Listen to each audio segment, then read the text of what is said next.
ரீசெண்டா 2025ல மலையாளத்துல வந்த படம் தான். பர்வீன் கோடு சாபு அப்படின்னு ஒரு மலையாள படம் கைஸ். இதுல ஹீரோவா நம்ம பாசில் ஜோசப், சோபின் சாபு. படம் பார்க்கறதுக்கு உண்மையிலே செம்ம இன்ட்ரெஸ்டிங்கா தான் கைஸ் இருந்துச்சு. இதுல என்ன ஒரு கதைன்னா, படத்து ஸ்டார்டிங்ல ஒருத்தன் வந்து தூக்கு போட்டு இறந்துறான். அதுக்கு கொலையா தற்கொலையா அப்படின்னு சொல்லிட்டு கொண்டு போயிருப்பானுங்க கதைய.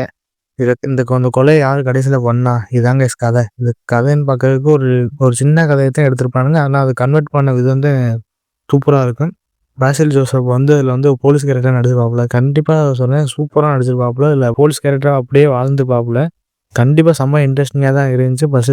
படம் ஸ்டார்டிங்கில் ரொம்ப போகும்போது ரொம்ப லேக் ஆகிற மாதிரியே இருந்துச்சு. போக போக ஸ்க்ரீன் பில்லேருந்து எல்லாமே தரமாக இருந்துச்சு. வயசுக்கு இதில் பிஜிஎம்லேருந்து பாட்டு ஒரு 2 பாட்டு 3 பாட்டு தான் அப்படி தான் இருக்கும். ஆனால் அந்த பாட்டுலாம் தவிர்த்துட்டு மித்த பிஜிஎம்லேருந்து எல்லாமே சூப்பராக இருக்கும்.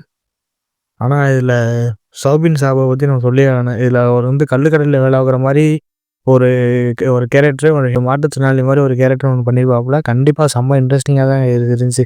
இந்த கொலை யாரை பண்ணது அப்படின்னு சொல்லிட்டு நமக்கு கொஞ்சம் இன்ட்ரெஸ்டிங்காக காமிச்சிருப்பானுங்க. கொம்பன் பாபுன்னு ஒரு கேரக்டர் ஒன்று வரும். கண்டிப்பாக அந்த கேரக்டர் செம்ம இன்ட்ரெஸ்டிங்கான ஒரு கேரக்டர் கைஸ். கண்டிப்பாக ஒரு 4 சீன் தான் வருவாப்புல. 4 சீனும் சரியான சிரிப்பாக தான் இருக்கும். கண்டிப்பாக நீங்கள் அந்த ஒரு சீனை மட்டும் மிஸ் பண்ணாது. அதில் வந்து காமெடி ரொம்ப ரொம்ப சீரியஸான இடத்துலலாம் காமெடியாக அப்படியே போட்டு நம்மளும் சிரிக்க வச்சுருப்பானுங்க. கண்டிப்பாக நம்ம ஒர்த்தான ஒரு வாட்ச் மூவி கைஸ். கண்டிப்பாக மிஸ் பண்ணாதீங்க. மலையாளத்தில் சோனி லைவ்ல இருக்குது. கண்டிப்பாக மிஸ் பண்ணாதீங்க.